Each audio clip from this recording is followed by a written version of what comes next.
like Sweden in the 70s. No, do you know what I mean? But like, so just again, like we have to temper and we have to understand like what socialism actually is, and what we're just saying is more public spending. Yeah, it's what they think of as socialism is a functioning government, basically a government that identifies and fixes problems. Like literally do anything. Don't just give money away to the rich and corporations. Yeah, do something. Pop up. Anyway, okay, we have very little time. We have a few minutes left for this last story. I'm so glad that we're gonna get to it really fast. I just wanted to read one or two comments. Electron Creations in the YouTube chat said that old senile has-been Bill Maher is always trashing young people. This 65-year-old woman looks for the value in younger people. From Cindy. Thank you, Cindy, I appreciate that. Yes. Yes, okay. Andrew says, I wonder if Toyota is trying to game an emissions test. Like trying to get out in front of an old VW. That situation right there. Ooh, we'll see. Anthony says Marjorie Greene is popular because of her unrefined approach. Her base has become so radicalized they prefer her unskilled approach. But it's not really what I mean. I don't mean that it's not refined. I mean, there's no value add. She is giving like the generic boxed cereal version of all of these arguments. There's no fancy characters, there's no art, there's no games on the back. It just says cereal. It just seems boring. Like, why aren't they bored by this? I don't get it. But anyway, okay, really fast. Z Huddle gifted 2 tier 1 subs over on Twitch, which I really appreciate. Thank you. Khalil subscribed for the 11th month, which is awesome. Fritters for 3. Thank you, Fritters. I appreciate that. The Dalek Dragon subscribed for 5 months. Thank you, Dalek Dragon. I appreciate that. And with that, let's get into this last story. We are moving ever closer to the Olympics, and it's the qualifying process has produced a little bit of news. I've been watching some of the gymnastics, but over in the track and field sports, generating a different sort of discussion. Most recently about the actions of hammer thrower Gwen Berry, who turned away from the flag to face the stands while the Star-Spangled Banner played during the medal ceremony on Saturday. She then draped a t-shirt bearing the words "activist athlete" over her head.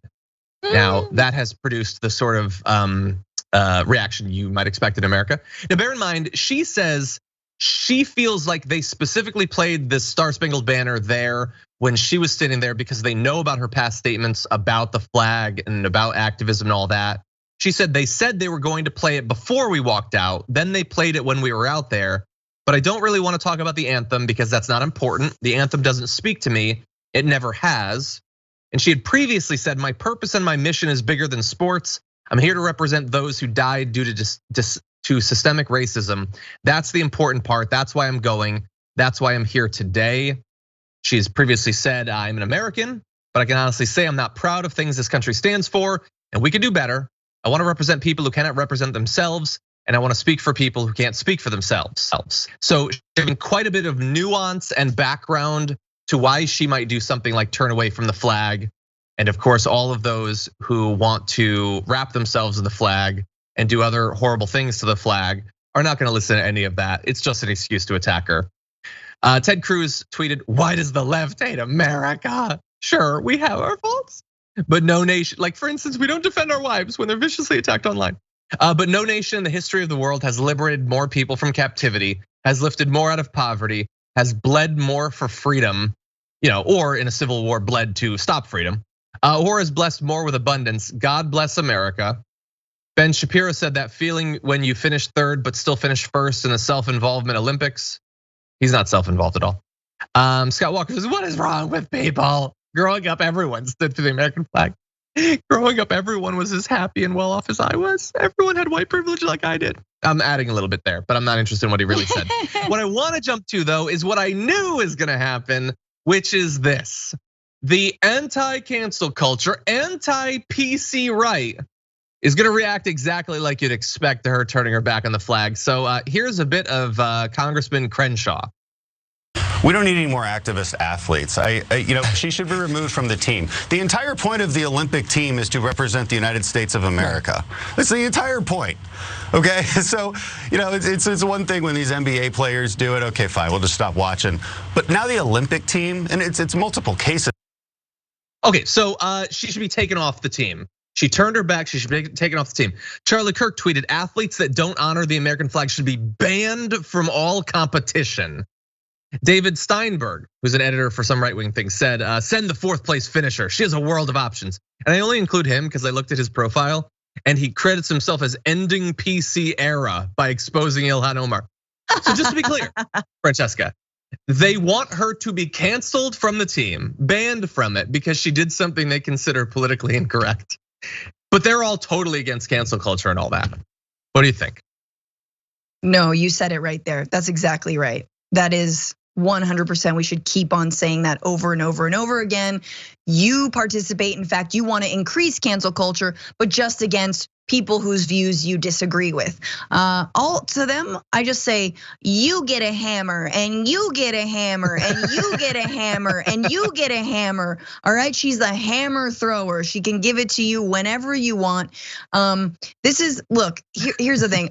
I am so supportive of her and her statement. And just saying, I am an activist and an athlete at the same time. Usually athletes are always told to shut up, to just do their sport, and then as we saw, in tennis with Naomi Osaka, right? Like that you must do your, give your little press interview and then go away and then shut up and don't say anything about politics. Then we'll like you, right? And that's BS. No. Athletes should be able to do and express themselves if they want. She already represents the United States. I never stand for the anthem when I go to baseball games. That's just my thing ever since the Iraq War. And yeah, shout out to Tommy Smith and John Carlos who raised their fists in 1968, the Summer Olympics, in that classic historic photo during a really pivotal, important time in this country. And we are in another one of those times. So good on Gwen. Agreed, but because you sit for the national anthem, I'm gonna have to cancel the Bitchuation Room, which all of you should definitely check out. Thank you, Francesca, as always, for joining us. We're gonna be filming our top 10 list, top 10 most petty pet peeves coming up after this. And Indisputable is coming up, so go to youtube.com/indisputable_TYT. But that said, until next time, stay safe out there, stay sane out there, and I'll see you soon.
Welcome to Indisputable. I'm your host, Dr. Rashad Richard. We got a live one today. Ladies and gentlemen, you do not want to miss my I Wish a Karen Would segment. Let me just say this. Do you like double whoppers? That's my only hint I'm giving you.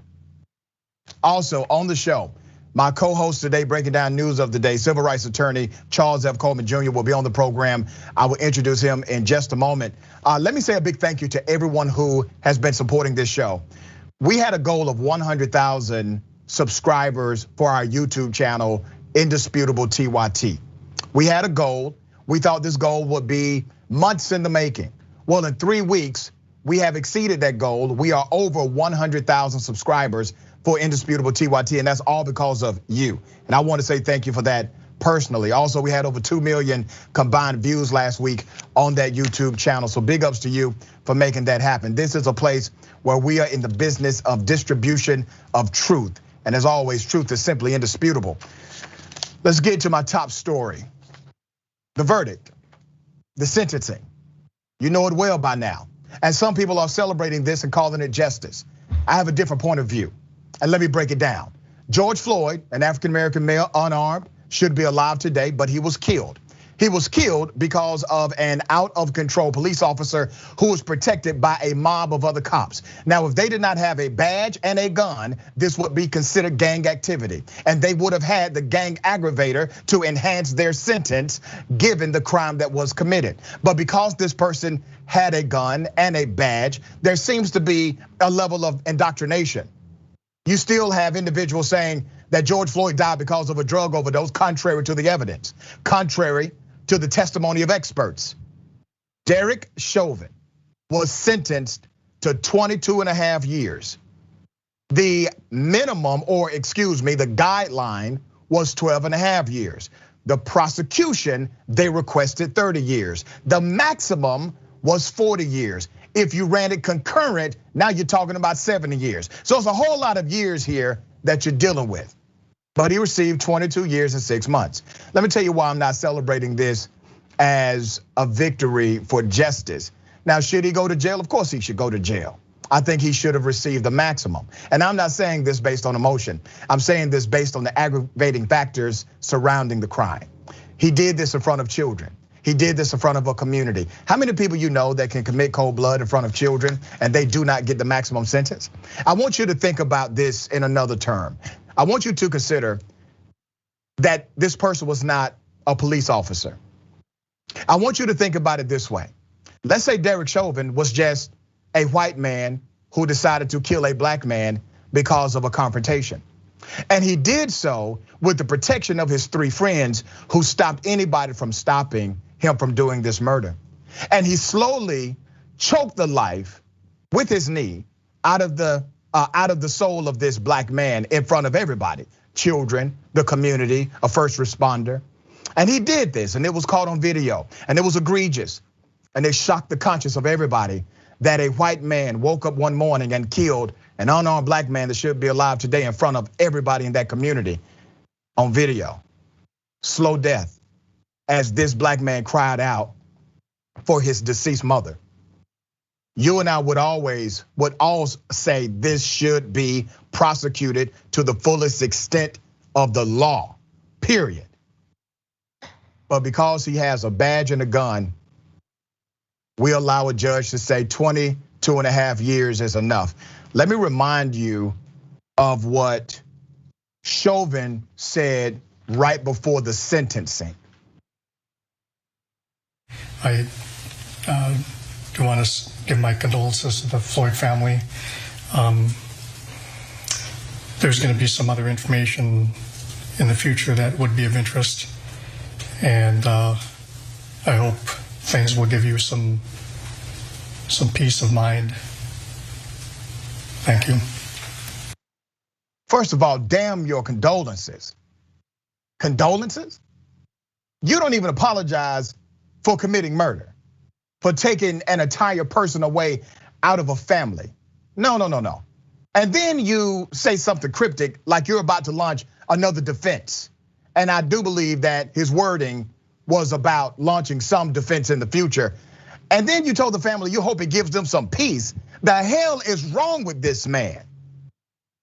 If that doesn't convince you that he has no remorse for what he's done, I want to remind you of a little girl who would never be able to have her dad help her brush her teeth. What do you miss most about your daddy? Well, I ask about him all the time. And that's kind of it. Yeah. Well, when you ask about him, what are you asking about? Well, I was asking, how did my dad get hurt? Do you wish that he was still here with us? Yeah, but he is. Through his spirit? Yes. Yes. And when you see your daddy again one day, what do you want to do when you see him? I want to play with him. What kind of games do you want to play with him? I want to play with him, have fun, go on a plane ride, and that's it. Yeah. We used to have dinner meals every single night before we went to bed. My daddy always used to help me brush my teeth. You see, if you're not broken up by that, it's because you have no heart. For those of us who do have a heart, that's hard to watch. I saw it for the first time on Friday. It doesn't get easier to see that. That is the impact of a murderer named Derek Chauvin. Now there is some legislative victory out of this, a small victory.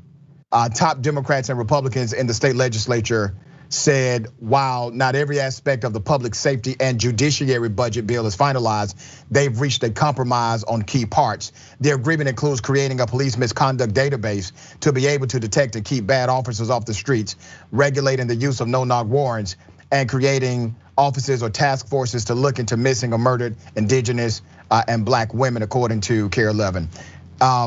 It took this in order for us to have some common sense legislation that we need to keep tabs on bad cops. I mean, cops know your record. Why can't you know the cops' record? To talk more about this, I have on the show none other than civil rights attorney extraordinaire, Mr. Charles F. Coleman Jr. Charles, thank you for being on Indisputable. Good afternoon, and thank you for having me. Really glad to be here. Glad to have you. I know you followed this case up and down, in and out. You saw the verdict, you saw the sentencing, you saw the cryptic and ridiculous response of Chauvin before the sentencing. What are your thoughts about this?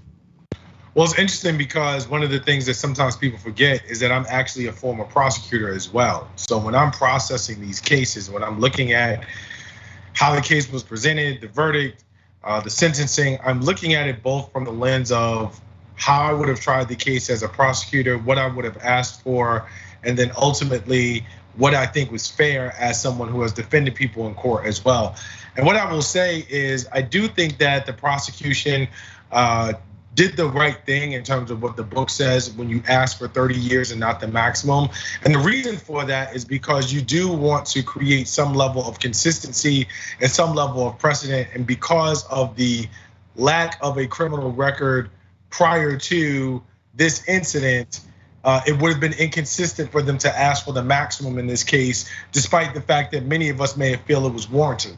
Now, at the same time that I say that, I have no problem acknowledging that one of the most aggravating factors here that I think prosecutors could have gone for more than the 30 years that they asked for was the egregious breach of the public trust that is involved when police officers abuse their power. There were 4 different aggravating factors that the judge cited in terms of what the prosecutors had put before him, and 2 of them were things that he considered. One of them was, as you've already mentioned, there were children who were present. There were minors who were present for this unfortunate and terrible, heinous act of murder in the middle of the day on video. A minor as old as 17 and as young as 9. And second, there was a significant breach of abusing power. The abuse of power that comes with being an officer of the law and what is required there, and the responsibility that you have, and the amount of trust that is placed in you by the public. And so, from my standpoint, I think that would have warranted a greater sentence than what it is that he received. I also think that even as we lament the fact that he did not receive additional time, when put into context, this frames what is essentially the problem with the level of carte blanche that police officers receive across this country. And even though we're talking about the execution of their duties or within the execution of their duties, I wanna put something in perspective. Derek Chauvin was sentenced to 22 and a half years for the top count of second-degree murder. The average civilian who is doing non-federal time for the same time is sentenced and serving almost double that at about 40 years and some change. Wow, that's perspective. So for as much as we want to have this conversation and say, well, this is a step in the right direction, this is moving in the right direction, it doesn't, in my opinion, discourage police who are determined to abuse their power any more than this policing act will, or anything of that nature, because there's still such a huge disparity in terms of how civilians are treated, as you illuminated, talking about how Derek Chauvin would have been treated by this legal system were it not for the fact that he had a badge and a gun and was a police officer, as compared to civilians. And so I think it's critical that we maintain that level of context and understanding around this entire situation. Very good point, very good point. And when the prosecutor requested additional time, they cited many of those elements that the judge talked about, including the violation of the public trust. It was done in front of children, etc. But I also want to remind people, because if you're saying that this is justice, I want to remind everyone that while the sentencing says 22 and a half years, he is likely to serve roughly 13 years because he's up for probation at 15 years. And then he also received credit for time served. So now you're looking at really a 13-year jail stint if everything goes along with the sentencing mandate and there's no appeal that gets him out any sooner. He is still facing federal charges. That is a separate case, but we'll keep our eyes on that. Let me move to my next story. This is just so damn sad. So damn sad. Can you imagine saving the lives of people around you because an individual is carrying a semi-automatic weapon, hell bent on killing people? You act in protection of life, you disarm this individual, you shoot this individual, you kill this individual who has already killed one person, and then the police, when they respond, they kill you. To add irony to it, the person that the individual killed was a cop. This is what happened. This is in Denver. A man who was a good Samaritan intervened in a shooting that killed a police officer near Denver, was shot and killed by a responding officer while holding the suspect's AR-15, police said on Friday. Johnny Hurley, who has been described by police as a hero, I'm sure he would rather be described as alive, this guy prevented further bloodshed, shot the suspect, Ronald Trokey, on Monday after the suspect gunned down an Arvada officer, Gordon Beasley, with a 12-gauge semi-automatic shotgun. After the shooting, it was chaos, people were running. But what's important to note, and there's very little national attention on this story, what's important to note is that the deemed hero was not pointing this AR-15 at anyone. You see, and this is the part of the story that we have to focus on. When the police arrived, he's the good guy, right? He's the guy that just stopped an individual from indiscriminately killing a bunch of other people. Police arrive and they just automatically kill him. Now, why do you think that is? They know that the suspect that they are approaching has killed a cop or at least shot a cop. So do you think maybe perhaps in the mind of the responding officer, he said, I don't give a damn if this guy points a gun at me or not, I'm going to kill him as soon as I pull up? That's what I believe happened in this case. Why would the Good Samaritan make an aggressive action toward the police officers that he has already protected? This is a hell of a story. One of the reports said in BuzzFeed, a Good Samaritan shot a man who ambushed and killed a Colorado police officer, likely saving other lives, only to be fatally shot himself by responding officers. Officials confirmed this on Friday. Gordon was targeted because he was wearing an Arvada police uniform and a badge. This guy was a resource officer. According to the police, the gunman, the killer, left behind a document which stated that he had intended to target police officers on a deadly rampage. His brother, the shooter's brother, said, hey, there's something going on with my brother. I think he's gonna do something very dangerous. I need someone to do a wellness check. Well, he was correct. He was correct on his assumption about what was happening with his brother, that something bad was going to happen. My goal today is to kill Arvada PD officers, the document reportedly stated. We the people were never your enemy, but we are now. The note contains several other statements targeting police, including, this is what you get. You are the people who are expendable, and hundreds of you pigs should be killed daily. Let me bring up a picture of the police officer, Gordon Beasley, who was killed. That's Gordon Beasley. He's the guy that was killed. Johnny Hurley is the man who killed the person who killed him. Let's show a picture of Johnny Hurley, who they are calling a hero, but he's dead. He's dead for saving the lives of other cops and saving the lives likely of those around the individual who was shooting people. But the cops respond and they kill the hero. Now, damn, come on. If that is not a case that there was something dramatically wrong with law enforcement, because you can't tell me this hero made an aggressive action to shoot a cop and he deserved to die. He was simply a man with a gun, and that's all it took for them, which means that if the suspect simply had the gun on him, he would have been dead too. George, you're a former prosecutor, brother. You already know you don't get shot out of revenge. This cop assumed this was the same person that killed another cop. He made that assumption. What are your thoughts?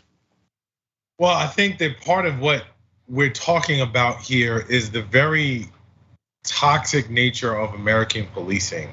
And I think that there's no way to get around that. At the end of the day, one of the things that I find to be most troubling about this story and other stories that take place in certain states, you're in Georgia, I'm in New York. The rules on gun possession in those states are extremely different.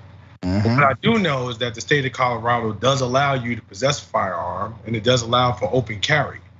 So when you are in a space as a law enforcement official, and you are approaching someone in an open carry jurisdiction, that alone needs to dictate a greater degree of care around the situation. Bar none. I said that with Alton Sterling in Louisiana. I said that in other cases, Philando Castile in Minnesota. And I'm saying it now as it relates to this because the mere idea of you being in possession of a weapon, which in that jurisdiction is lawful for you to possess, dictates that police have to have a different type of approach when they're dealing in these situations. Now, if you go further and you unpack what we have happened here, we do know that the officer who arrived on the scene, who ultimately shot the gentleman who they later named the hero, was aware that an officer had been killed. However, as you said, it simply isn't logical and does not make sense that upon arriving on the scene, the same person who saved one officer would then make an aggressive movement toward another officer. I think that another part of what makes these situations so challenging not just the tragic nature of them, but overall the failure to ultimately have accountability for bad policing when you see bad policing. And as a former prosecutor, as someone who organizes in community regularly, as someone who has been on the fight for civil rights and social justice for a while, one of the things that I can tell you is that bar none, law enforcement is one of the staunchest resisting communities to acknowledging the need to do things better in their profession. Yeah, I have sat with members and leaders in the tech space who said, you know what, we've got to do better about diversity. I have talked to people in the healthcare space who said, you know what, we've got to do a better job closing disparity. I have sat with people in education who have said, we've got to rethink how do we close this achievement gap. And yet and still, despite all of the facts, all of the statistics and all of the numbers, law enforcement is routinely the only group who consistently says, you don't know how difficult it is to do our job. You don't know how hard it is to be a law enforcement officer. And I think that when you look at the explanation that was offered in this case, this is exactly what you see, because it is yet again another example of law enforcement resisting the opportunity to simply be accountable when something tragic like this has occurred. We're going to continue to follow this story because I want to see accountability to this police officer who, in my opinion, committed murder. I'm going to stay on top of this. But George, you said something really powerful, man. And your context is spot on. Policing routinely is the only profession that says we don't need to do better. We know better than you. There's no issue that we need to resolve inside of the ranks of our profession. I'm a college professor. I'm a member of the American Association of University Professors.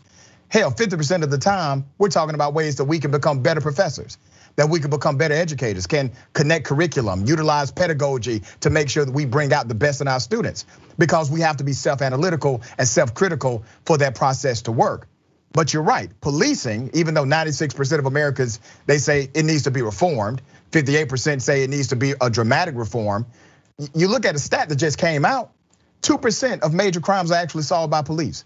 11% end up in an arrest. We're talking about major crimes. What government body can have a 2 to 11% effectiveness rate and still be considered the top echelon of government work or of government enterprising? Nobody would. Everybody would say there needs to be change here. All right, we got more on the other side. It's indisputable. I'm Dr. Rashad Ritchie.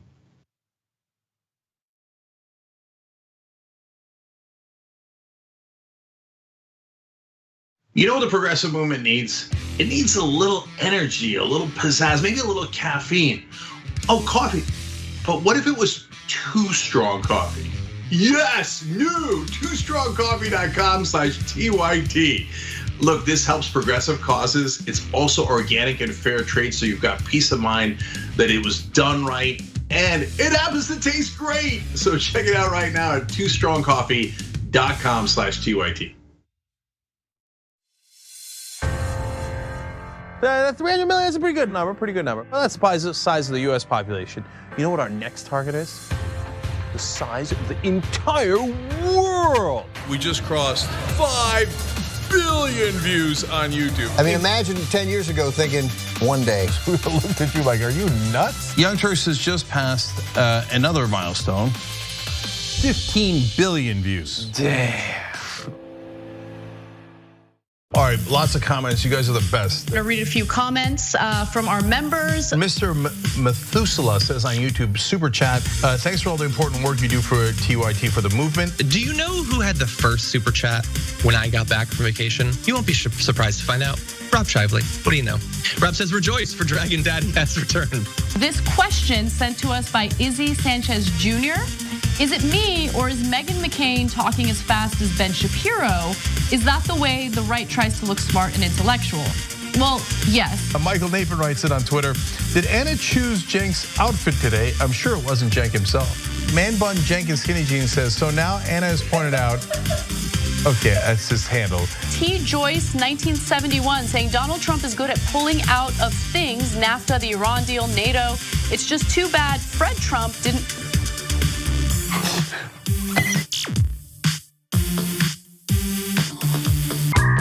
right, let me do a little quick plug here. It's not even a plug. I'm bragging, okay? I'm bragging. Watch me. We have a channel on YouTube, a whole channel devoted just to the Young Turks. It's badass, right? Wow, man. I can see the void. You guys are rock stars. Unbelievable. Senator Sanders, welcome to Rebel Headquarters. Man, you guys are amazing. We gave you what you wanted. Okay. Speaking of shirts. I have a surprise. You reached a lot of people. You are the Young Turks. And we have spread that progressive message wide and far. Let's keep it going.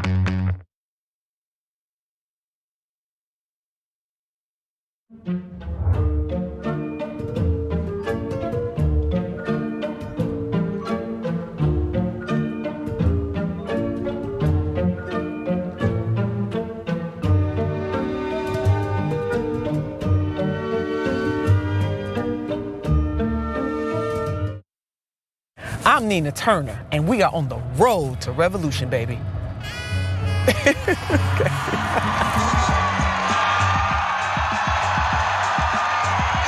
somebody. And I know sometimes people talk about the angry black woman, but I'm gonna tell you something. If you ain't mad as a mofo about what's going on here, something's wrong with you. When people ask me all the time, what are the lessons from 2020, is that progressives have to get more organized and we got to come together. We have to be as agile as neoliberals. The progressive movement has to understand that it's not just enough for us to have the right ideas. We are right on most of the ideas. We're not perfect, but we're 99% right because it is a humanitarian agenda, but we must get the power. We have to come together in a more unified way so that we utilize our power strategically to topple neoliberalism, and it's gonna happen.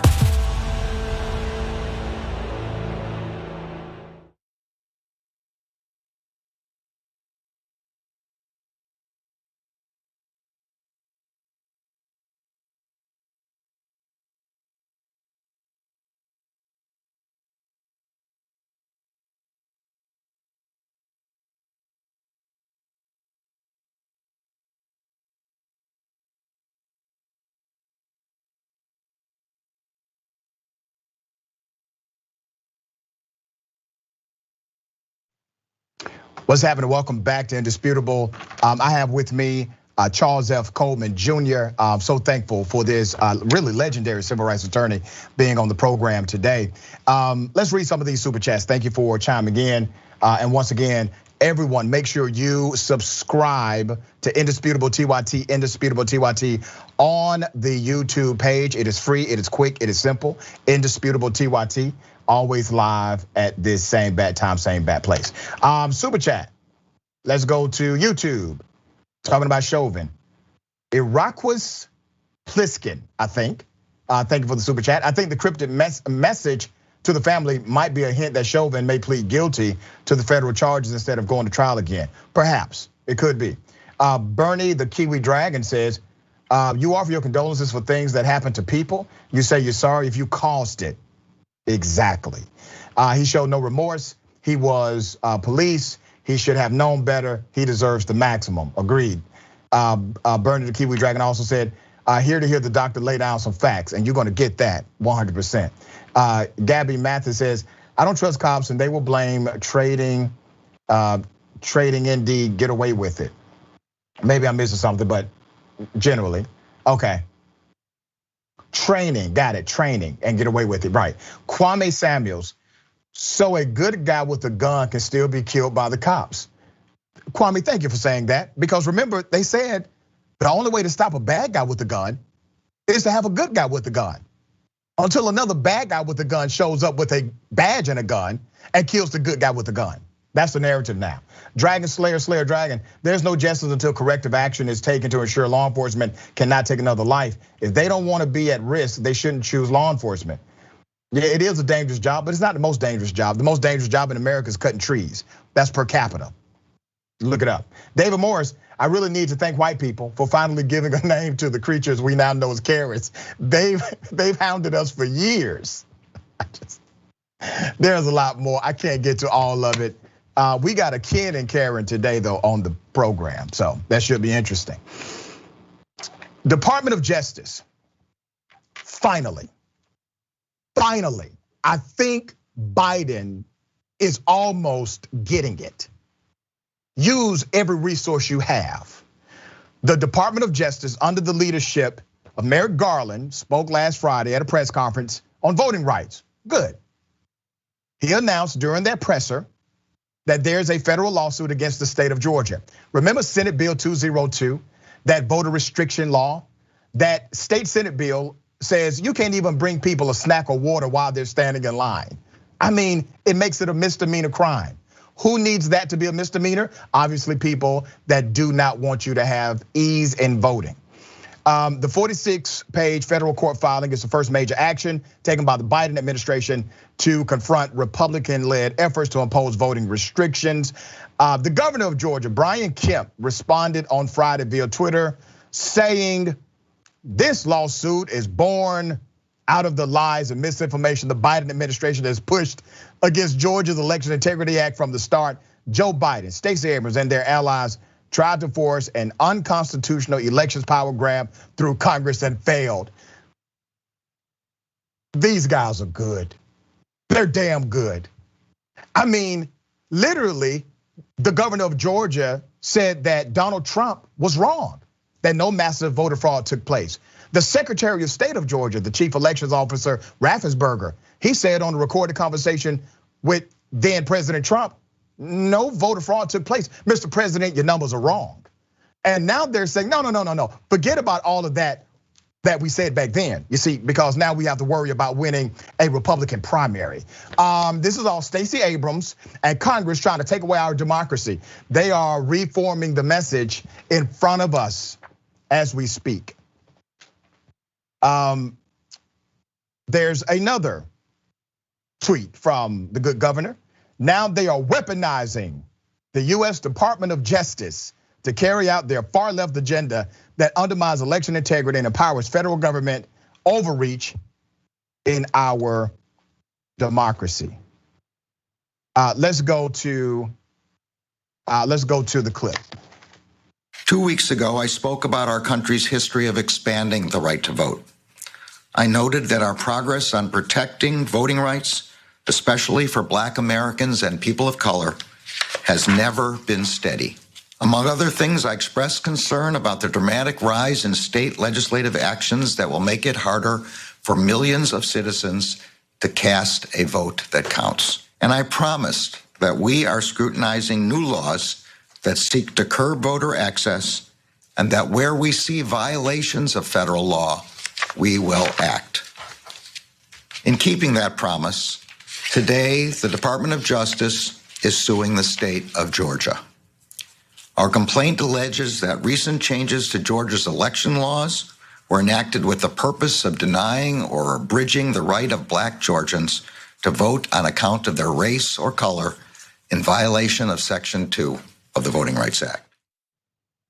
Sue the hell out of them. And yes, this is the right lawsuit. Remember, they got rid of Sunday voting by saying you can't do Saturday and Sunday voting. You have to do either Saturday or Sunday voting. And then they said, no. We're increasing access because now we're saying that all counties must do one or the other. One before, counties had the decision. They were able to make this decision without a state mandate. And counties that are majority Black counties like DeKalb County, Fulton County, Clayton County, and others in the state of Georgia, they made sure that souls to the polls happened, which increased access. How in the hell can you say no to somebody bringing water? Another voter restriction law. And the list goes on and on. Charles, brother, federal lawsuit. They promised this to be the first of many that are coming. I'm glad to see it happening, but still, it's going to be up to a judge to decide the fate of these laws. What's your legal opinion? Well, I think in order for us to understand what's going on and what will happen in the courts, we have to go back a little bit, because all of this was set in motion by a Supreme Court case that occurred, I want to say in 2016, if not earlier, Shelby versus Holder. So it may have been 2006. Has it been that long? Oh my gosh. I think it's been that long, brother. It has been that long. Shelby versus Holder, and these cases were all put in motion by the Supreme Court's very, very unfortunate decision at that time, which gutted parts of the Voting Rights Act. And I think that in hindsight, that decision has not aged very well, because the reasoning that was offered by Justice Roberts and others at the time was essentially that we were beyond a place in history that mandated the level of oversight and involvement around voter rights and equality, because discrimination and the discrimination that essentially caused these laws to be enacted was a thing of the past. What we are learning, what we are seeing, and what many of us already knew was that nothing could have been further from the truth. And so it will really be, in my opinion, an interesting gateway to see whether there is an opportunity to revisit Shelby on some level, to distinguish themselves from Shelby on other levels in terms of the validity of these laws. The other thing that I want to point out is that Governor Kemp used a very interesting term in weaponizing the Department of Justice. Well, at the end of the day, while not for a political agenda, the Department of Justice is the regulatory weapon of law enforcement for the United States of America, to be used essentially by the Attorney General at the behest of the president. Do we want it that way? Do we want it to be that they are the guard dogs?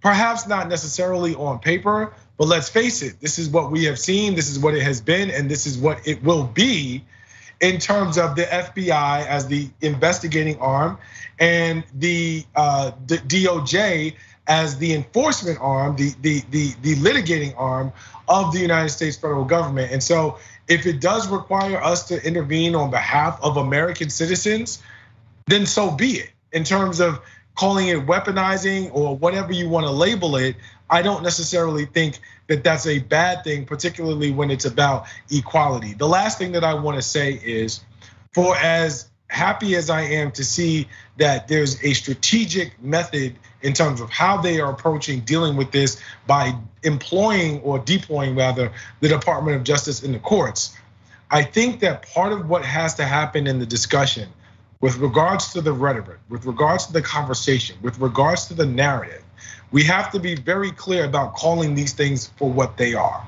And that is, I want to be very specific here, white nationalism. I'm talking about white supremacy. I'm not talking about bigotry. I'm not talking about discrimination. I'm not talking about racism in and of itself. These are all tangential and adjacent concepts, but specifically white nationalism, because white nationalism is the concept that the systems, the programs, the benefits of what it is to be American are almost exclusively reserved for white people.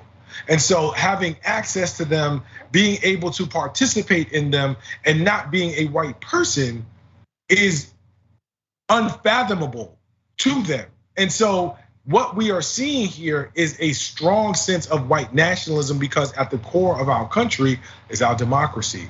And at the core of this fight is the ability to participate and access that democracy.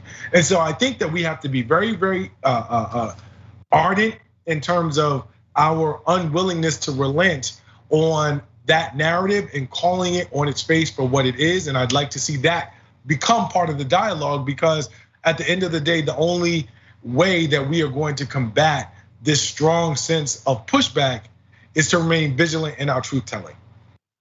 Charles, you hit on something so powerful that it is distinguishable. White nationalism is different, and we should be able to have a mainstream conversation about white nationalism. And it seems as if people in executive political authority, they are afraid of that conversation. But think about the irony here, brother. We're having mainstream conversations about damn aliens, and we're still not having mainstream conversations about white nationalism in the United States of America. Very compelling point. Let me shift gears. Ladies and gentlemen, you know what I wish? I wish a Karen would. Okay, there's a Karen and a Ken. I don't know, a Chad, a gentleman, whatever you want to call them. They called 911 because they were in the parking lot of a Burger King and they missed driving into the drive-thru. So they made an illegal U-turn in the parking lot trying to correct their error. Well, in the midst of them making this illegal turn, another car was perfectly coming in the correct way, and they were able to access the drive-thru. Well, instead of just waiting behind this car and saying, you know what, well, damn, I missed my opportunity here, I would just be second in the line. Instead of doing that, they started to beat their horns and got out of the car and walked in front of the vehicle to block them from proceeding in the Burger King drive-thru.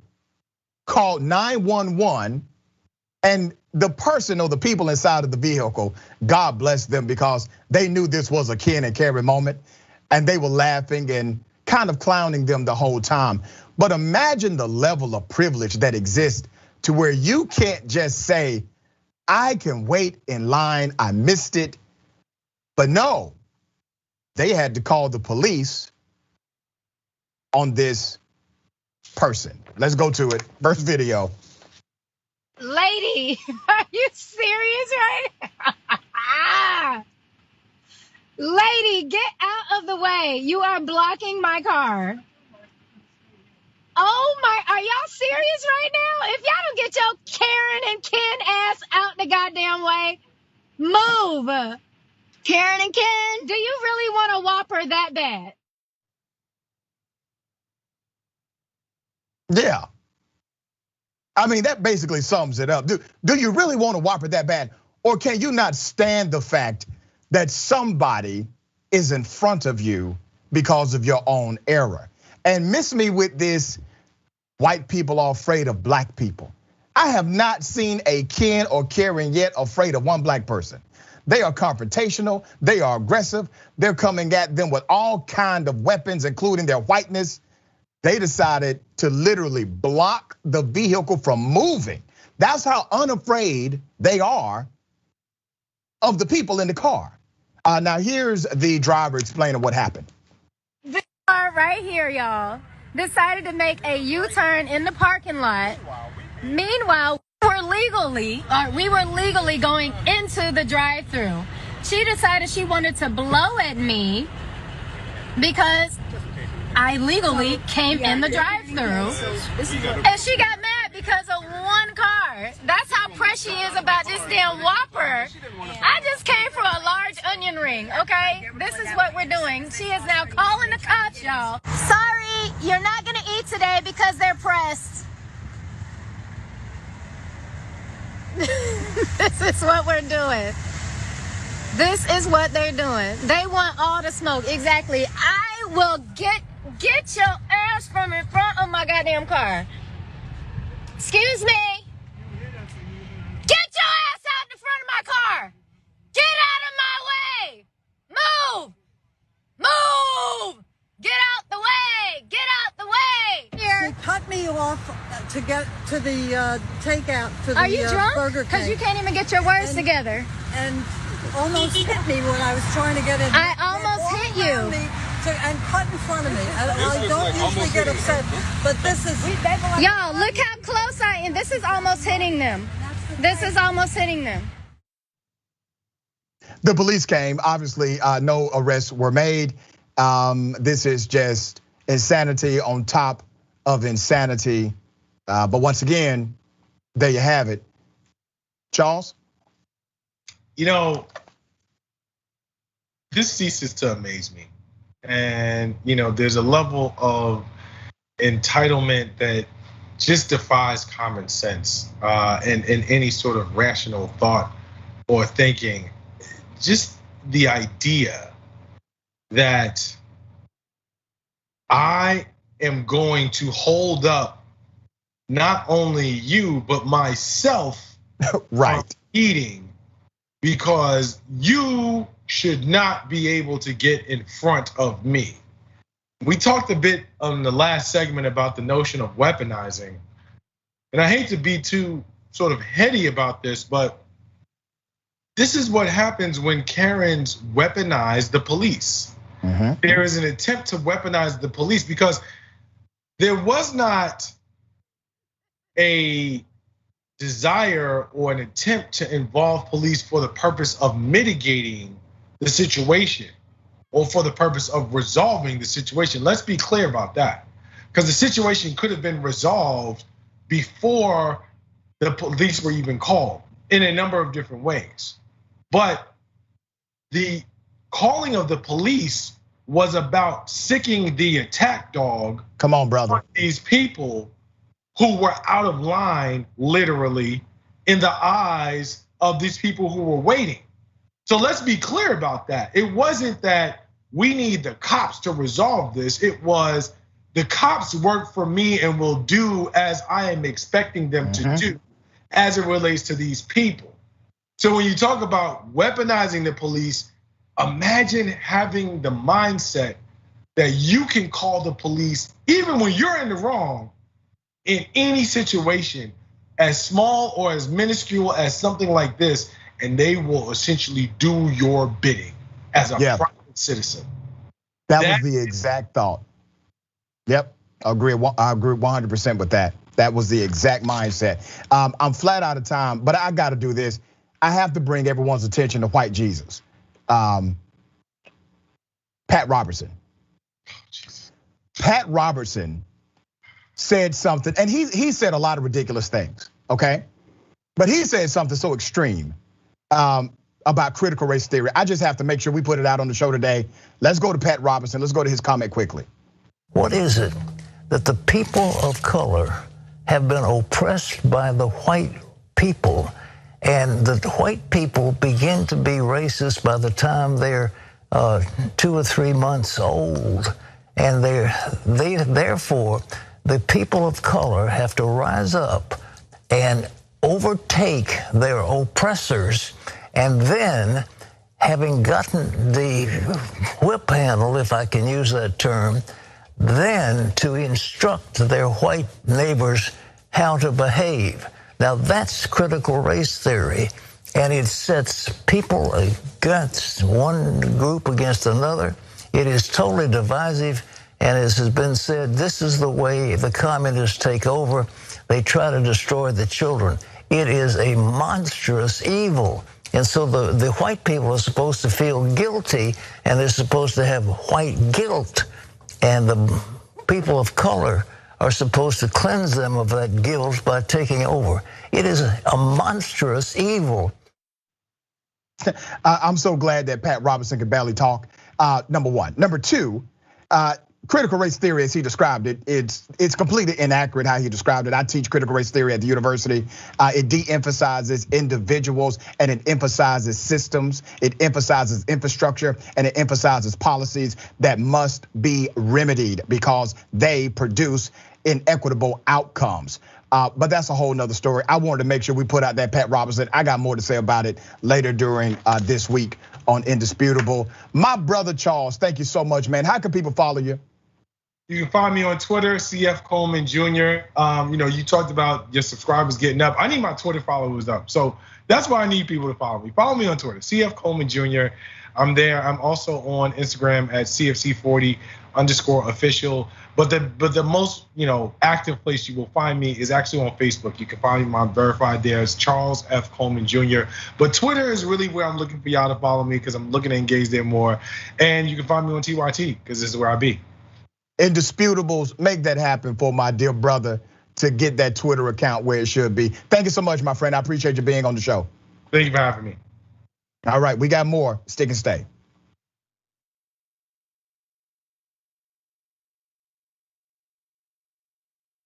Came in late to watch TYT Old School, and I hear Cenk Uygur talking about napkins. Is this the kind of nonsense Anna Kasparian was talking about? Gotta love membership privileges. Gotta love them. Please have Dave on every 4 episodes or so. Watching Ben Mankiewicz and Cenk Uygur on Old School talking is exactly like watching Seinfeld and George. I'm not sure if that's a compliment. Who's on Old School today? Is there one? At Dave Kohler. I hope it's not Brett Ehrlich. This episode of Old School has killed me. Who knew a conversation about good and bad underwear could be so hilarious and relatable? Couple things about this video. Dave Kohler looks so badass. There's more than a 73% chance this old school will be really funny. Cenk Uygur has been up since 4 a.m., so he's tired. Hence, everything will seem funnier to him. P.S. Remember, food talk, new words, and no or very little politics. Dave Kohler, enjoyed performance on Old School. Can we please hear about your time as a geologist? One geologist to another? I appreciate that all these people enjoy it because I know Cenk loves to do it, and he does it because he knows the fans love it too. I'm Nina Turner, and we are on the road to revolution, baby. And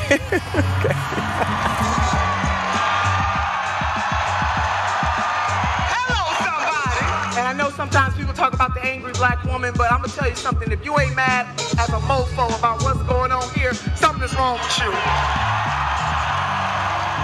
When people ask me all the time, what are the lessons from 2020, is that progressives have to get more organized and we got to come together. We have to be as agile as neoliberals. The progressive movement has to understand that it's not just enough for us to have the right ideas. We are right on most of the ideas. We're not perfect, but we're 99% right because it is a humanitarian agenda, but we must get the power. We have to come together in a more unified way so that we utilize our power strategically to topple neoliberalism, and it's gonna happen. I'll continue to sit. I'm gonna continue to stand with the people that are being oppressed. The president labeled him a son of a bitch. I don't think it's good to be a distraction to your team. To stand proudly for the national anthem. You know, some of these people need to move to another country. Well, you shouldn't be playing, you shouldn't be there. Maybe you shouldn't be in the country. The president is put in place to amplify the racists in this country. Black men and boys are killed at an exponentially higher rate than white men and boys, as outlined by PBS. Black people are most likely to be killed by police, found mappingpoliceviolence.org. Personally, my biggest gripe is not seeing how sports and politics have been attached at the hip. From the jockey syndrome, to the Negro Leagues, to Tommy Smith and John Carlos, Muhammad Ali, to modern day and everything in between. This is not an escape. It is a reflection of reality and a reflection of the times.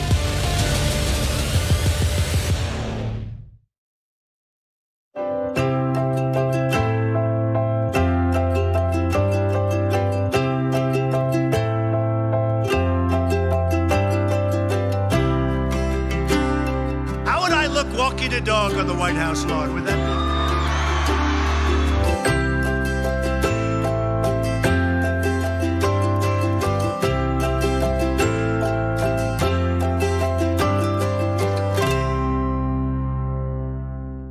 Everything that we've accomplished over the years is because of our members who've allowed us to remain independent of corporate interests and reach 20 million followers. Now is the time to bring as many people into the progressive movement as possible. We're inviting you to be the change and help bring a community-powered progressive change machine to life. Details are at tyt.com/change. If you're a member, thank you. We need you to remain so. If you're one of the thousands of viewers out there who's not a member yet, the time has come for you to join now. We need you more than ever.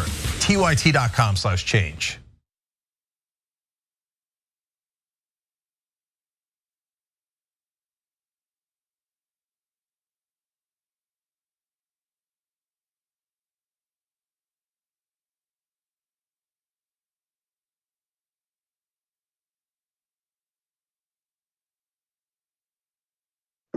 Welcome back to Indisputable. We got a whole lot. Let me read some of these viewer comments. They're coming in hot and heavy. Don't forget to make sure you always subscribe and tune in on the YouTube page, Indisputable TYT. Make that happen. TYT members, Robin, AKA Beach Dragon, says, Dr. Richie, you make me a smarter person. Thank you for what you do to inform and empower us. It is my pleasure. Thank you for saying so. 1020 Carey says, Kemp is very picky about which elections are stolen. Yeah. Non-human humanist says, and again, it is easier to get a gun than a vote. Our vote's so much more dangerous. YouTube.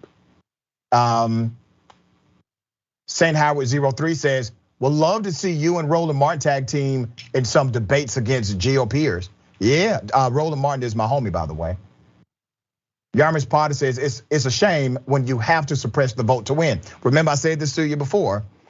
We are moving in an era where voters are not picking the politicians, but the politicians are not picking the voters. Let's see what else we got.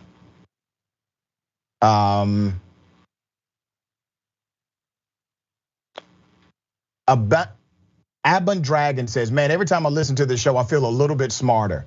Thank you. Okay, all right, we got a lot of comments, but I also have a lot of show left, so I apologize, I can't get to everybody. Ladies and gentlemen, I have on the show Chuck Rocha, who is author of Tío Bernie. Tío means in Spanish means uncle. The inside story of how Bernie Sanders brought Latinos into the political revolution. He's also former senior advisor to Bernie Sanders for president 2020 and 2016. And Chuck got a lot to say. Chuck, thank you for being on the show. Thank you, brother. Nice to be here. Let's first talk about the progressive movement and what Bernie Sanders did to American politics. You were there front and center. Give us some background to that. I think what Bernie did is he proved what was possible. He proved that an AOC could happen. He proved that a lot of these progressive Congress folks can happen. He proved what could happen when you have grassroots organizing and grassroots fundraising. He fundamentally, with the campaign and the team, and I give a shout out to all of the hardworking volunteers who were the backbone of that campaign, the real difference in what we see in American politics. Look, I am no youngster when it comes to campaigns. I've been doing this for 31 years. And money has always been the mother's milk of all campaigns, no matter what kind of campaign you get. And I tell people this every day. There's a lot of great people who want to run for office, but they never can raise enough money to go tell enough people what they stand for to get them to vote for them. Bernie Sanders created a grassroots fundraising model that changed politics. Folks will talk about the grassroots this and the door knocks. All that's important. But if he hadn't raised enough money to tell enough people who Bernie Sanders was in 2016, none of these other things would have ever happened. Yeah, I say this often, man, to my college students. Messaging is free. Distributing the message costs money, no matter what you do. So I'm glad to hear you talk about that and put it in proper context, because Bernie Sanders, he got people invested. So while some of these other candidates during that era, they had a lot of money, Bernie Sanders really got smaller contributions from a lot of people who were simply believers in the campaign and believers in the movement. Let's talk about the Black and Brown Coalition, specifically how the Bernie Sanders campaign really ignited that kind of coalition building inside of the Democratic Party. Look, what we did inside the campaign in 2020 was learn from the mistakes, and I openly talk about this, that we had made in 2016, and started the campaign leaning into race and leaning into diversity. And what I like to talk about is the equity piece of diversity, and making sure that there was teams in the states that looked like the people that we wanted to talk to. In South Carolina, a state we did not win, it was 80% African American, 90% from South Carolina, led by a strong Black woman. Like, this is what we had heard the people talk about in 2016, and we lived our values in 2020 because we had more time to build that out. And with the Latino outreach operation, I was honored to sit at the helm of that as a senior director and making sure that that was implemented in the right way. But we had lots of Latinos on staff. We started talking, I write about this in the book, talking to people of color 6, 8, 9 months in advance. We had budget authority to make sure that there would be budget spent in these areas and in these communities early, and it never got cut. This is the formula for all Democrats to use, which is the whole reason I open sourced a book called Tío Bernie, to say if we can do this for Bernie Sanders, a white man, progressive from Vermont, think what we can do for Mrs. Jackson running for the Wisconsin Senate. Think what we can do for Mr. Hernandez running in city council in Austin. Think about folks who would actually be from our community, talking to our community. So I wanted to lay out the outline for everyone to be able to use. Very well said, and a remarkable strategy, remarkable execution of that strategy as well. I don't have a lot of time, only got a couple of minutes, but I want to ask you about the voter restriction laws. You know that the Department of Justice recently announced a lawsuit against the state of Georgia. But truthfully, all of the Republican states, all of them, passed some level of voter restriction after Donald Trump lost the presidential election. What are your thoughts about voter restriction laws, and how do we strategize to overcome what the laws intend to do? The electorate has changed since 31 years ago when I started running campaigns for Ann Richards back in the great state of Texas. The population has changed. Folks are multicultural, multi-generational households. The average school-age public school student in Texas is a person of color. So when you have less than 30% of your school children that are white, and you have 98% of all the elected Republican officials in Texas being white and predominantly white men, they see a demographic changing around them. And instead of trying to go speak to them and get them to vote for them, they are now trying to encourage them not to vote by making it more restrictive. And this is anti-democratic, and I think it will come back to bite them in these elections, because what I'm hearing in all of the focus groups is that people are ready for change and they want to make sure that their voice is heard in their government. Don't you think on the strategy level, and I think you kind of hinted to it just then, that we can actually utilize this level of restriction and these egregious actions being done by statute and legislation to motivate the base to say, look at what they are trying to do to your vote. Utilize that as motivational capital to bring more masses out to participate, to not only protect their right, but protect the right of their children and their children's children.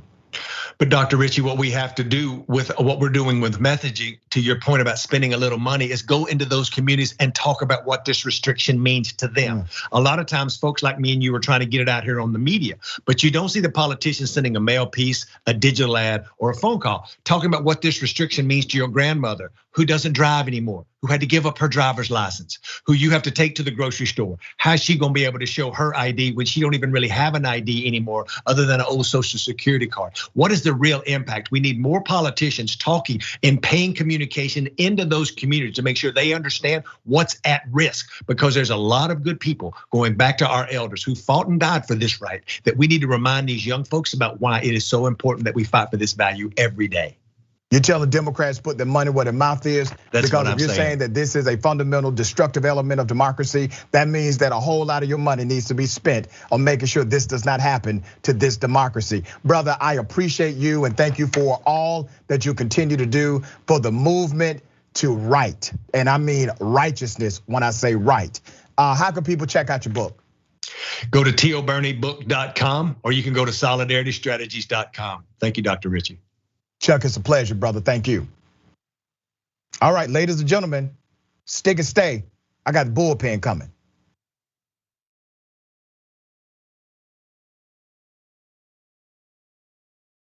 So a lot of progressive office holders are doing something fun. I like fun. They're doing the last 2 years in 2 minutes.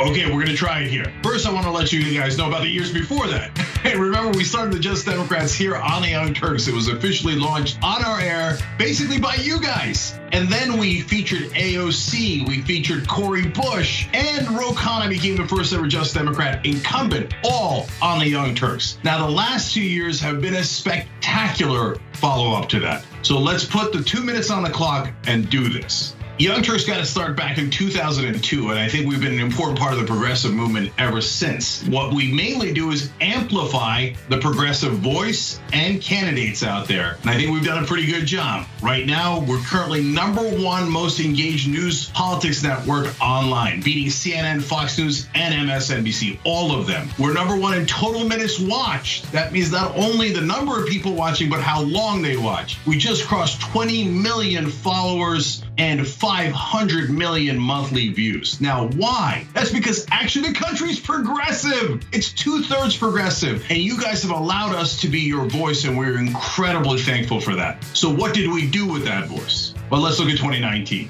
We went all over the country talking to you guys and the candidates. So we were in Miami, we were in Detroit, we were in Houston, and we were in Iowa. In fact, we were all over Iowa. You guys were all over Iowa, and all of the candidates saw you guys. We had wonderful people speaking, like the one and only Nina Turner at our rallies. Bernie Sanders stopped by, Andrew Yang, Elizabeth Warren. We interviewed almost everyone on the campaign trail, with the exception of Biden and Buttigieg. And we held them accountable. We even did a progressive economic pledge, and so many wonderful people signed on to that. Bernie Sanders, Warren, Marianne Williamson, AOC, the entire squad, Justice Democrats, and so many others. Now, on top of all that, we started a show called The Conversation, where we featured so many progressive thinkers, writers, and candidates. And one of the candidates we featured in 2019 was Jamal Bowman. Here comes Jamal Bowman. Then we had an amazing 2020. We hired a climate reporter. Damage Report passed 500,000 subscribers. Young Turks passed 5 million subscribers. We're getting the message out to more and more people. Bernie Sanders comes on in the heat of the primary. He comes on after the election to say what we're going to do for the future. And then Marie Newman wins. Jamal Bowman wins. Cori Bush wins. And then just when you thought it couldn't get any better, here comes Nina Turner. Hello, somebody. And she's running for Congress, and she comes on the Young Turks first. On election week, we had nearly 2 million hours of viewing with #1 destination for progressives. You made all that happen. This is amazing. And thank you for those 2 years. What, I went past 2 minutes? Of course! Viewers had asked for an interview with the TYT Lizard. Mr. Lizard. Oh, you changed colors today. Nice. I don't even know how you feel about us. Do you even like us? Well, you guys made me this awesome house, so I'm kind of in your debt. I was found outside on the street, and you gave me a home. Granted, it was a really crappy home for a while, but then through the power of fundraising, I became a person who has a multi-level Trump-style mansion. You do. By the way, you never looked better, man. Normally, you're just green or just brown, but today you're in mid-lizard, right? I'm not very smart. I'm a lizard, so I don't know how the science works. I guess this is just my mood. It's not every day that thresholds like this are broken. I'm just so excited. I can't contain my pigmentation. And now you're showing it off. Yep. Look. Yeah, I've never seen the lizard like this before.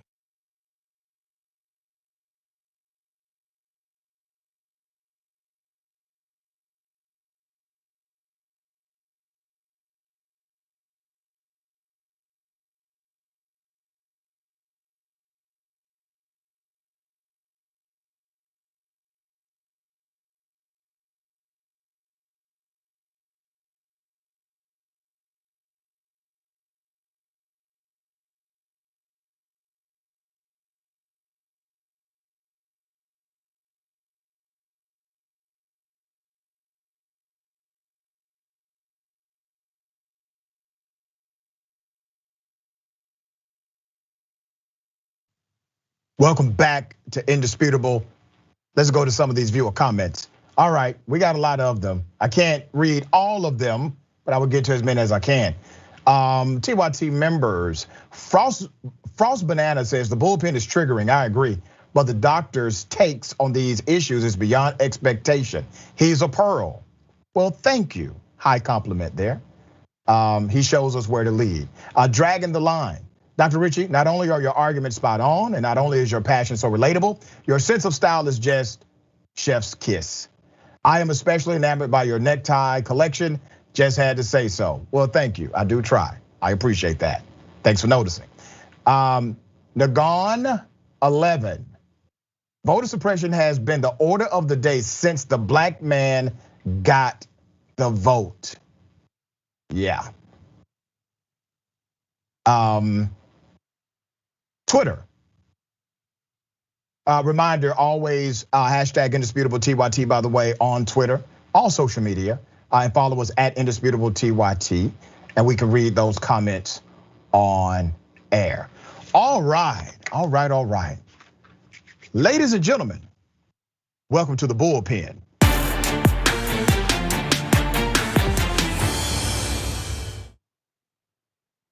In the Bullpen today, I have Major Williams. Major Williams is a gubernatorial candidate for California, the recall election. A lot of news, a lot of hype around this election. Major, welcome to Indisputable. Absolutely, thank you so much for having me on. Absolutely, let me first start the conversation because this is under your frequently asked questions. You're not actually a high-ranking military official.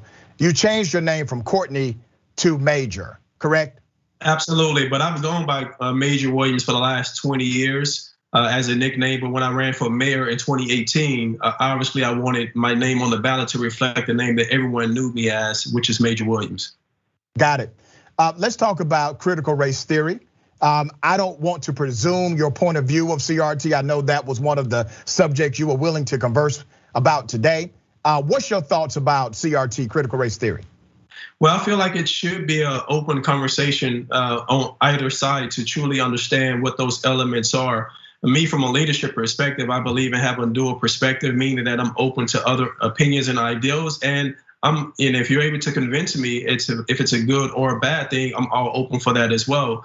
But at this point right now, it's not something that I truly support in regards to the mechanisms and the elements. And it reminds me simply because it reminds me of back in the day, if you remember Ruby Bridges, there was a scenario that I read about, a story that she shared about being identified with certain triggers. You don't know that there is a problem unless you bring it up. And I think if you do that to kids being so impressionable, that changes the dynamics of their youthful experience in life. Now, you talked about kids. You do know that critical race theory is not taught to kids. It's not taught in K through 12 education. It is an advanced theoretical framework that's usually taught in advanced level collegiate studies, master's and doctoral programs. So when you say it should not be taught to kids, it's been around since the 60s and it has never been taught to children. So explain where you think that came from. Why do people continue to say that we should not teach it to kids when we don't teach any advanced theoretical framework, including critical theory or critical race theory, to children?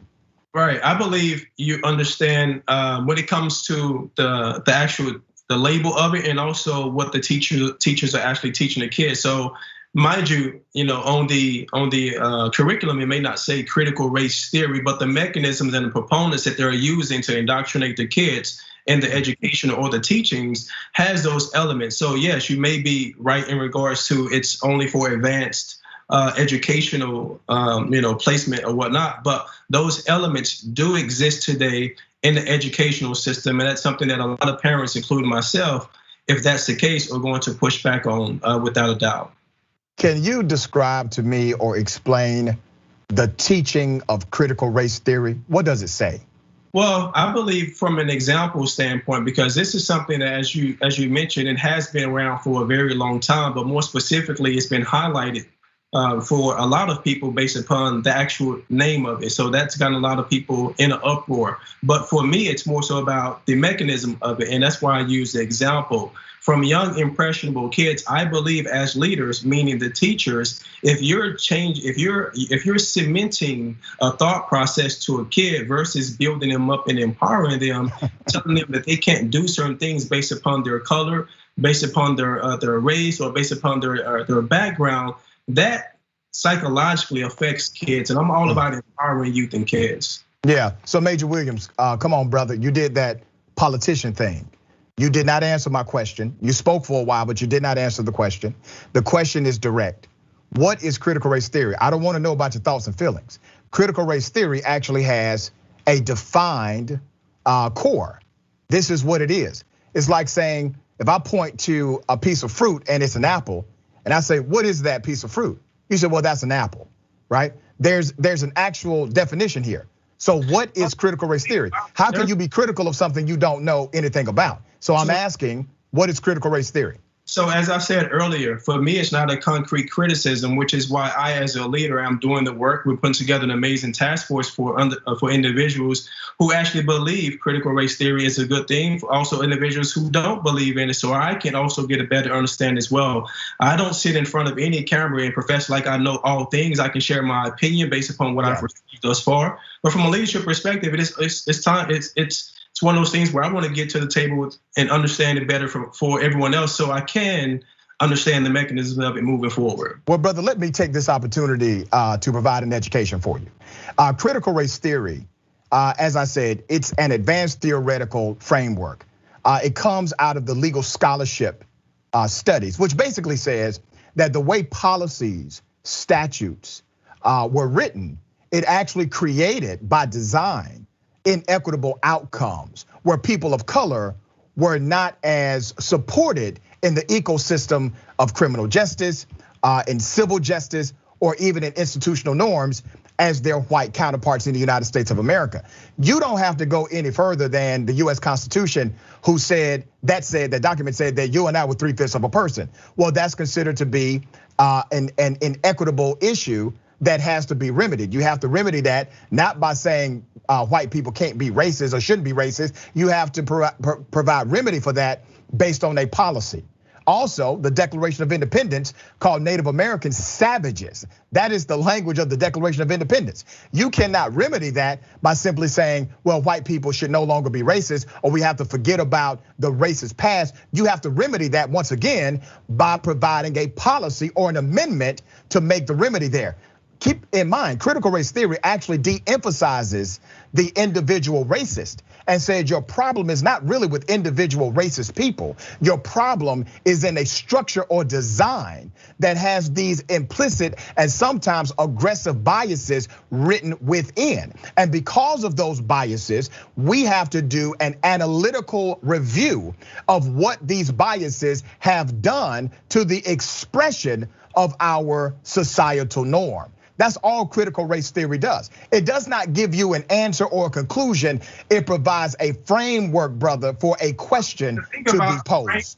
The thing about a framework, whether you agree or not, it can be misinterpreted or manipulated as well, like all things. So I just want to make sure that individuals and leaders that are creating this framework, that are a part of sharing this framework, are not manipulating the basis. Man, come on, Major. Major, why do you think it's been around since the 60s and it only became the great evil? You got Pat Robertson and other people saying that it's the great evil. It's been around since the 60s. It has never been taught in K-12 education. There are plenty of people that have studied this as one of the theories of how race and racism can be examined in America.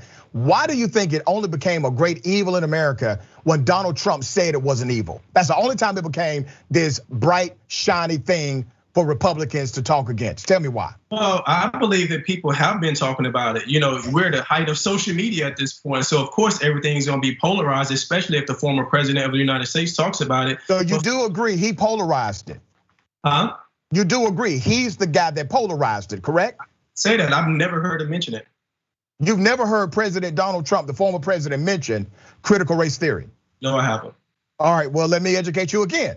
When he was president of the United States, he talked about critical race theory being anti-American. He also provided a policy through executive action that said if your diversity inclusion training of any federal department includes the teaching of critical race theory, you will no longer be funded by the federal government. So he's the guy who started this attack. Brother, I need you to know the origin of where it came from, because you have to at least question, if this has been around since the 60s, why all of a sudden are we talking about it today? You see, you still saying something that's been around since the 60s, that doesn't automatically make it something that was appeasing or appealing to Americans. But brother, why is it a great evil today, according to conservatives? I'm willing to have those conversations, and like I said, I'm not a typical politician. I'm a hybrid.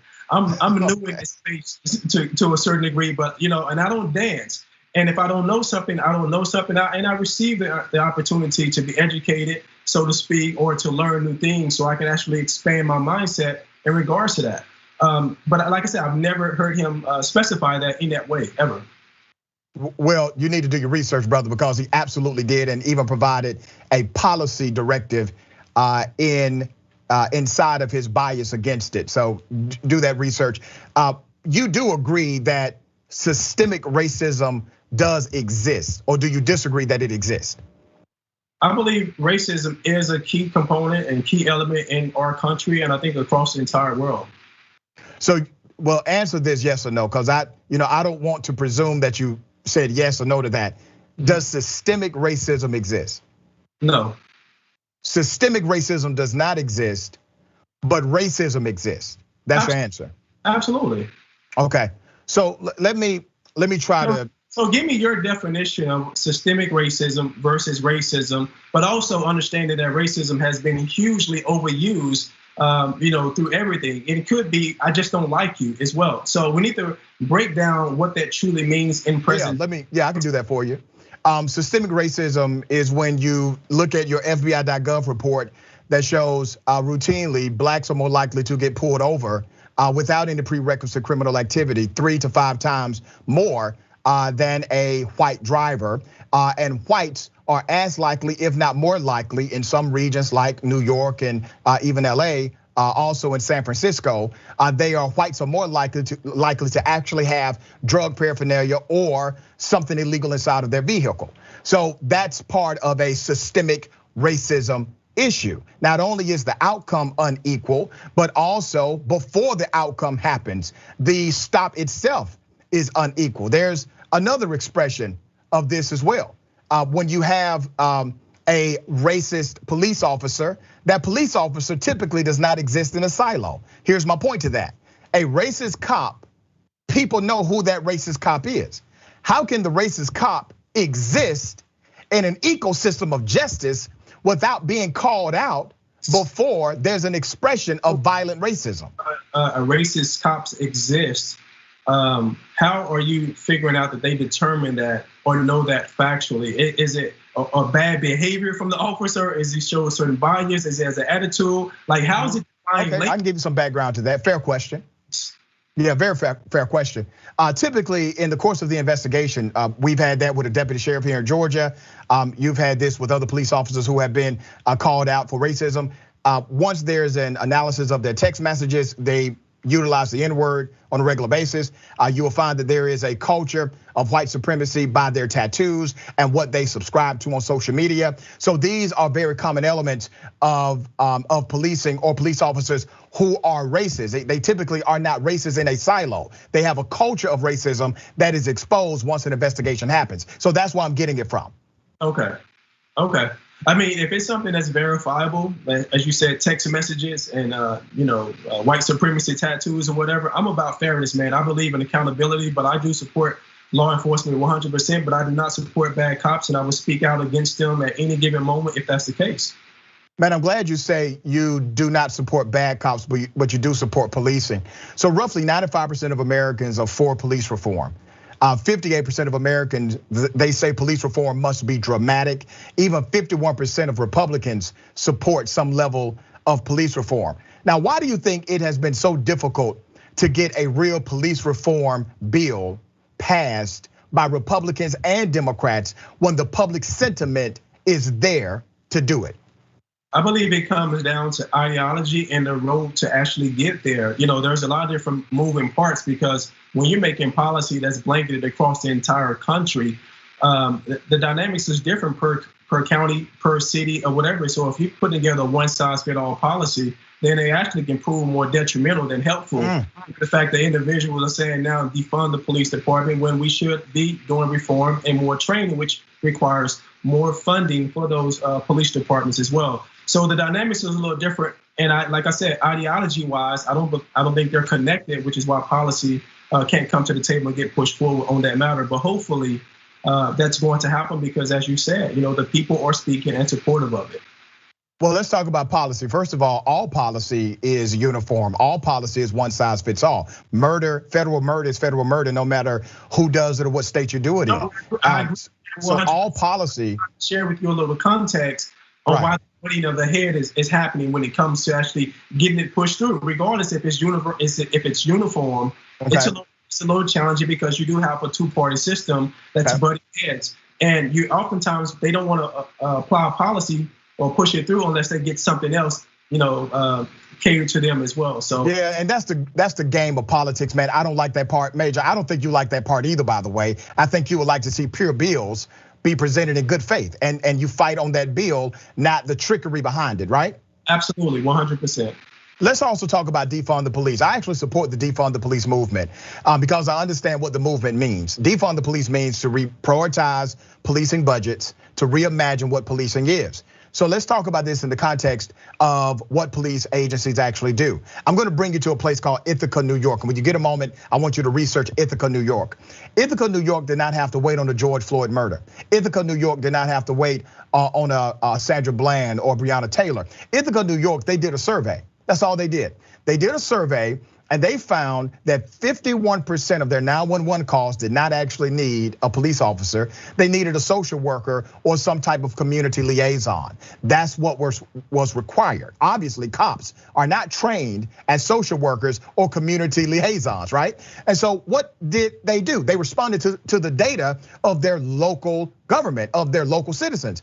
They decided to start hiring one social worker per every 2 police officers who either retired, transferred, or have been dismissed. So their numbers, their goal is to make a congruency between the need of that local community and what is actually offered. I think that's a good thing. Let's talk about defunding the police.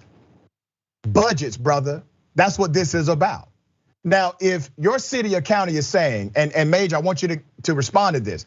If your city or county says, we hired more cops, we're now spending more money than ever before, that means your city or your county has failed you, brother, because they are admitting they have no idea how to resolve the elements of criminality that lead to this in the first place. For example, drug addiction, alcohol addiction, crimes of survival, crimes of poverty or out of poverty, mental health disorders. That's 88% right there, brother. 88% of your crimes are connected to one or multiple of the things I just described to you. So if your city is not reprioritizing their budget to say, let's figure out a way to address some of these underlying issues of criminality, then your city is failing you. When have you known a city, name one city that has arrested themselves out of socioeconomic dysfunction? Chicago has more cops than ever before, and they are spending more money on policing than ever before, and the crime rate is soaring more than ever before. So you have examples of where it's not working, brother. I believe that's a great, unique, that's a unique situation when you bring up Chicago. I want to take it back to what you said earlier about the survey that was conducted versus, the citizens saying that social workers would probably be more necessary versus officers. Well, you also have to understand that the psychological component and also mainstream media in regards to how they have changed the narrative in regards to what police officers represent as well. So if you conduct a survey and you ask individuals about police service versus social workers, they've been tainted so horribly. You have to agree with me and say that a percentage of that is kind of swayed, so to speak. No, sir. Major, I have to disagree. Let me opine. Of the actual people, because they've been led to believe that police officers are not there. No, sir, you're incorrect. Good. Let me opine on that. And this is why I encourage you to do the research. When I say survey, I'm referencing a survey of the actual 911 calls from citizens of Ithaca, New York. Meaning they surveyed the 911 calls and said, well, damn, roughly 50% of our citizens didn't even need a police officer. This wasn't a robocall, brother. This wasn't something in the mail that said check 1 or 2. This was actual data that can be actionable. I understand the foundation of Ithaca as well. And what you say, Ithaca, New York as well, because there could be bias there as well. So I can't openly receive that. I hear you. I'm going to do my additional research on it as well. But I will say foundationally that there has been some bias that's been put out there, whether it be through the community and their interactions, but also through mainstream media, social media as well. It's not as broad as some may think, but it is an issue. We agree that there needs to be reform. We agree that there needs to be training as well. And the captains and the police officers that I've talked to, they share the same sentiments. They want to get better. They want to improve. But it's a complex situation, and we have to find a way to bridge that gap, to move forward. You're an entrepreneur. You've held multiple professional positions. In almost every profession, there's a level of self-critique and self-analysis that must take place in order for that profession to continue to grow and adapt to the changing world. Policing, however, let me give you another stat. Policing, they solve about 2% of major crimes. A new stat came out just a few months ago. 11% in the best jurisdiction. So you have an effective rate for policing of 2 to 11%. What other government agency, and I say government agency intentionally because that means they are accountable to my money. What other government agency can express a 2 to 11% effectiveness rate and nobody get to question them? You know what I would ask you also, there should be a survey in regards to police officers' presence being a deterrent for people as well. So I'm sure there would be a high percentage when it comes to the presence of police officers in communities at events to be a deterrent for individuals to carry out criminal acts as well. So there's so many psychological twists and turns when it comes to this. And I get some of what you're saying, but there's so much more, so many more layers that should be acknowledged when it comes to us attacking this issue and addressing it as such. All right, I only have about 1 minute left, brother. Tell me what you think should happen to reform the police. I think strong communication, more funding and better training, but also the input of the actual communities that they're policing. And I think it should be a broad push for the police department to push for individuals in those communities to sign up for the police academy as well. Okay. That'll change some of the dynamics. How about mandated cameras, body cameras for all cops? I support that. Okay. How about if a cop does anything to manipulate that data on the body camera, they can be charged with a felony for tampering with evidence? Oh, that happens in real life, so they should be held accountable. Good stuff. And how about keeping a database of police officers that are bad actors so that we can be aware of who they are? I believe that already exists. That does not exist. It doesn't? No, sir. Okay, that's something that can be explored. I definitely want to protect their privacy as well. I don't want their families to be attacked, so I don't care. They know my record. They know your record. Why can't we know their record, brother? No, I get it. All right.